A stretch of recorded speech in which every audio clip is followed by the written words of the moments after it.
Lately, I feel unsure about so many things. You know, first of all, I'm sick. You could probably hear it in my voice. I don't feel great. I've had this bad cold for the last couple of days. And you know how when you don't feel 100% of yourself, you feel kind of vulnerable and you can become reflective and kind of introspective.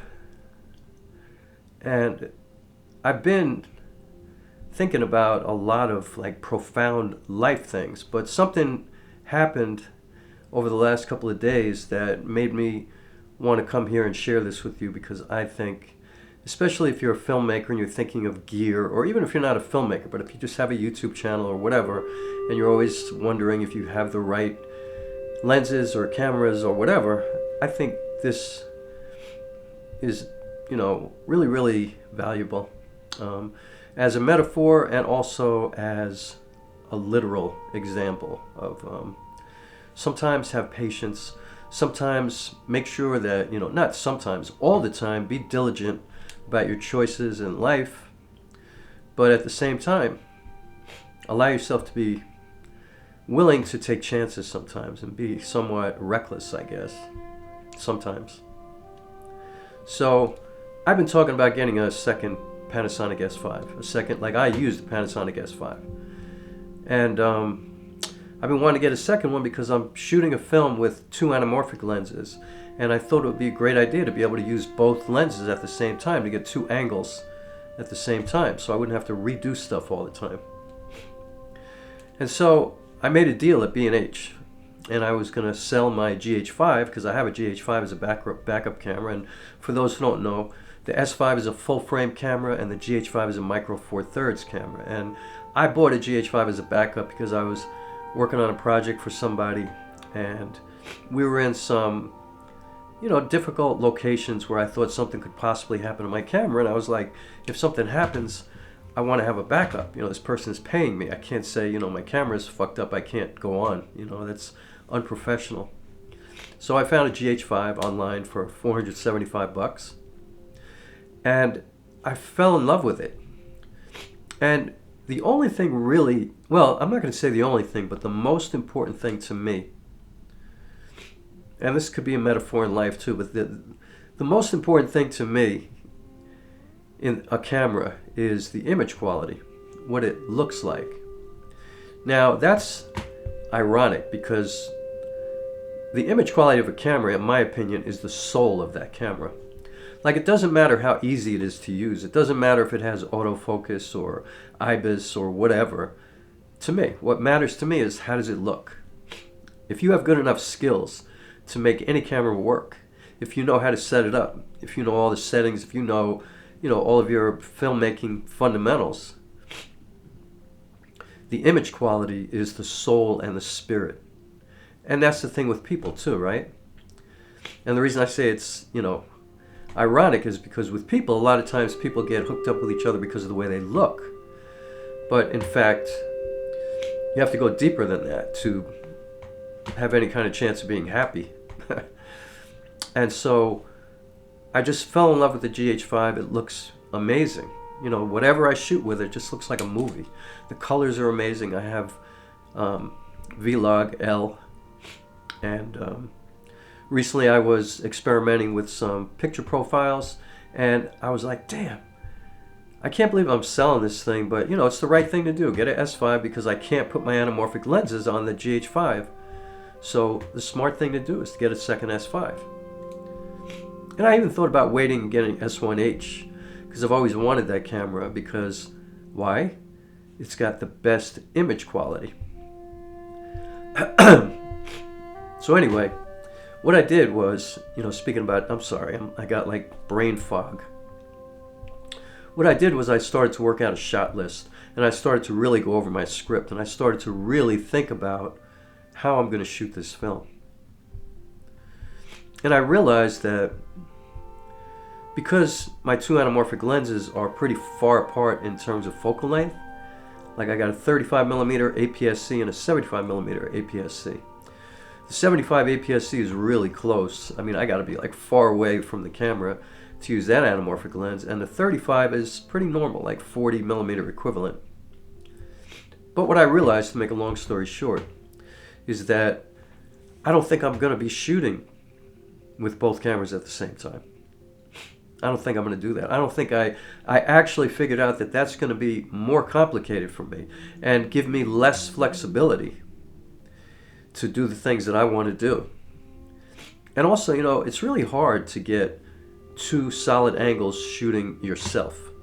I can't explain why, but it's complicated. Like, it's hard to do that. You know, I can get two angles if I'm behind the camera shooting somebody else. But shooting myself and getting two angles, it just never quite looks perfect to me. But when I shoot, you know, separate takes, you know, and then cut them all together, and I put different angles, it just seems to work better. I don't know what it is. But anyway, I broke down a shot list. I looked through my screenplay, and I thought, I don't need to get a second S5. I'm not going to be using both of these lenses at the same time. I'm going to shoot the way I shot my last film, which is one shot at a time, and I'll do scenes over and over again so I can have different angles to cut in. And, you know, I have my little tricks to make it look like I got 4 or 5 cameras making a movie when I'm, in fact, doing it by myself. I know how to do that. And so I thought, why, you know, like, why was I so intent upon doing this, you know? And I felt myself getting excited, you know what I mean? Like, I'm going to get another camera, blah, blah, blah, and I'm going to sell this one. But it was bothering me because the GH5 is something that I really enjoy and I love, and it's easy to use, and it looks amazing. I mean, it's not as easy as the S5 because I think that the monitor sucks on the GH5, but the image quality is everything. It's got a soul. It's got soul. And so does the S5. And so I have these two lenses. I have a TT Artisan 17mm f1.4 and a Mikey 35mm f1.4. And they're both really cheap, inexpensive lenses. I have all these vintage lenses that I could adapt to this camera, no problem. It'll just double the focal lengths, but so what? I'll just move the camera back. I mean, I just realized, like, the thing that I accuse people of all the time, I was guilty of that. Like, I was just it was just like a passing thought that I should get a second S5 so I could use my anamorphic lenses at the same time, but I hadn't really thought about it. I hadn't really broken it down. I hadn't really worked it out yet. And now that I've worked it out, it's like, I don't need to do that. I have everything that I need. It's kind of like my mantra, you know, like I have everything that I need. And sometimes my life is like that too, you know. Like sometimes we want new things, we want more than we have, but we don't realize that sometimes we have everything that we need. We just need to maximize it. We have to take the responsibility upon ourselves. We have to look inward instead of looking for things on the outside to fix us. We need to fix ourselves. So that's what I did here with this. You know, I worked it out. I broke it down. I made a plan. It was great for the project. I'm so much further ahead now. And it taught me a lesson too. You know, it made me realize I could do a lot more internal work, you know, as a human being, as a person. There's so much fucked up shit going on in the world right now, and I got to figure out how I can contribute to making it better in my immediate circle, you know, my community, my people. What can I do to the people that I can physically be with? Because I can't fix the whole country. I can't fix the whole world. I can't do any of that. And it doesn't really make sense for me to worry about it all the time. Why would I do that? I can't do anything if you think about it in that way. And it's the same thing with gear. You know, you could keep accumulating cameras and lenses and filters and lights and all that shit. It ain't going to fix you. It's not going to do anything for you. Because the fact is, you could do anything with what you have right now. Because you're not willing to look inside of yourself. You're not willing to take responsibility and think, you know what, I could really work on my skills a lot better. I could be a lot better of an artist. You know, I shouldn't, you know, one of the great things about being a solo theater artist, it's like being a fighter. You know, fighters train probably harder than any other sport. I mean, fighters got to be in shape. Anybody who's ever hit a heavy bag or hit a speed bag knows how hard it is, how much it takes out of your body to just do that. Imagine being in a fight with somebody who's pounding on you. You got to move. You got to be in incredible shape. And so you train and you work with your trainer and your coach, and you work on your steps and you work on your movement, and you do all the things that you have to do to prepare yourself in the best possible way to get into that ring. But the thing is, the ring is like, it's like life. It's like solo theater. Once you get in that ring, ain't nobody going to be able to help you. You're all by yourself. It's you and that other fighter. And as a solo theater artist, it's me and the audience, and that's it. I could work with a director. I could work with lighting designers and all these people. I could work with a dramaturge. I could, refine my script. But the bottom line is, once I get out on that stage and the lights come up and the audience is sitting there waiting, what's he going to do? It's just me. And I don't have anything. I don't have another actor. I don't have anybody giving me lines if I forget my lines. I don't have anybody doing anything. And I think filmmaking is the same way. Photography is the same way. It's not the gear. It's not that you're lacking in the technology that you think you need to be the best version of yourself. It's you. And you're not willing to look in the mirror and really understand that. But if you do take the time to look inside of yourself, you realize that you don't need anything. Even if you have a phone, you should go ahead and do something. But work on your skills, work on everything that's available to you and master that shit.